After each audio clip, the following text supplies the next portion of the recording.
The Mongol Empire.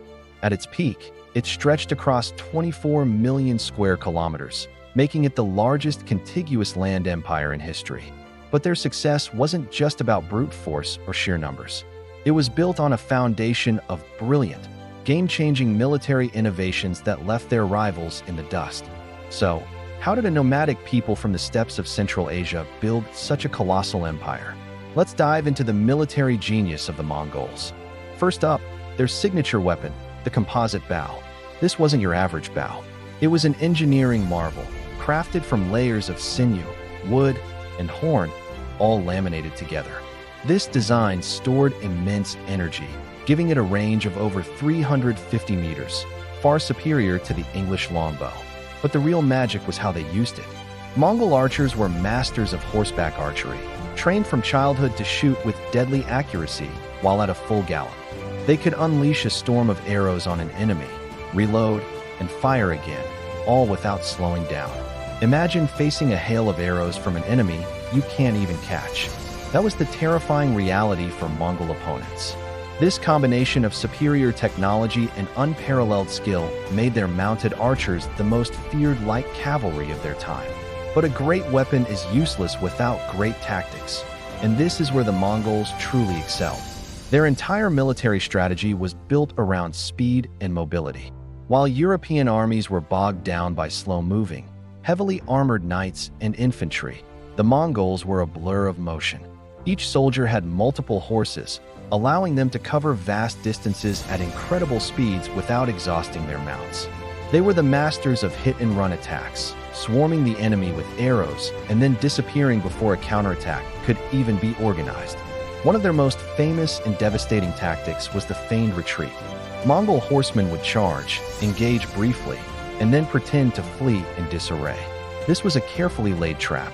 When the overconfident enemy broke formation to give chase, they would be led straight into a prepared ambush, where the main Mongol force would be waiting to encircle and annihilate them. It was a brilliant psychological and tactical maneuver that played on their opponent's pride and lack of discipline. A perfect example of this is the Battle of Liegnitz in 1241. A combined force of heavily armored European knights, Polish, German, and Templar, faced a smaller Mongol army. The knights charged, confident in their superior armor and heavy lances. The Mongols did what they did best. They feigned a retreat. The knights, sensing victory, pursued them recklessly, breaking their tight formation. Suddenly, the Mongols turned, unleashing a torrent of arrows and surrounding the now disorganized and exhausted knights. The result was a catastrophic defeat for the European forces, a stark lesson in the superiority of Mongol mobility and tactical discipline over brute strength and heavy armor. Beyond the battlefield, the Mongols were masters of another kind of warfare, psychological warfare. Genghis Khan understood that the most effective way to conquer was to make your enemies too afraid to fight.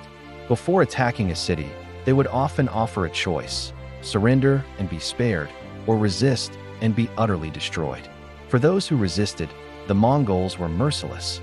They would slaughter the population, leaving only a few survivors to spread tales of the horror they witnessed. This reputation for terror preceded them, and soon, cities would surrender the moment the Mongol army appeared on the horizon, saving the Mongols time, resources, and soldiers. It was brutal, but incredibly effective empire building. This was backed by a sophisticated intelligence network. The Mongols used a vast web of spies, merchants, and envoys to gather detailed information about their enemies' political situations, military strength, and geography long before an invasion even began. They knew the terrain, the local power struggles, and the enemy's weaknesses. This meant they rarely went into a battle blind. They fought on their own terms, armed with knowledge that gave them a decisive edge. So how did they manage this massive, fast-moving war machine? Through impeccable organization and communication. The Mongol army was structured using a decimal system, a simple yet highly effective model. Soldiers were organized into units of 10, called an arban. 10 arbans formed a company of 100, a jagan. 10 jagans made a regiment of 1,000, a mingan. And 10 minghans formed a division of 10,000, a tuman. This streamlined chain of command allowed for rapid communication and deployment of troops. Orders could be passed down quickly and efficiently. enabling commanders to maneuver vast armies with precision and speed. To connect their sprawling empire, Genghis Khan established the Yam, arguably the world's first postal service or horse relay system. A network of well-stocked relay stations was set up across the empire, about 25 to 30 miles apart. Official messengers, carrying a special medallion called a peza, could travel from station to station, getting fresh horses, food, and rest. This system allowed them to transmit messages and intelligence at an astonishing speed, up to 200 miles a day. It was the internet of its time, a logistical masterpiece that held the vast empire together and kept its armies coordinated across thousands of miles. Ultimately, the Mongol Empire's sheer size became its undoing. After the deaths of Genghis and his immediate successors, the empire fractured into several successor states, like the Golden Horde in Russia and the Yuan dynasty in China. Though the United Empire fell, its legacy endured. The Mongols' military innovations, the composite bow, their emphasis on mobility, psychological warfare, and their brilliant organizational structures, forever changed the face of warfare. They demonstrated that speed, strategy, and intelligence could triumph over raw power and heavy armor. Their tactics were studied and adopted by armies for centuries to come. The story of the Mongol military is a powerful reminder that true strength lies not just in might, but in innovation and adaptability. Thanks for watching. The Mongol conquests were incredible, but they weren't the only ones who used speed and terror to build an empire. Next time, we'll set sail to explore the lightning-fast raids and revolutionary shipbuilding of the Vikings. Don't forget to like, subscribe, and hit that notification bell so you don't miss it.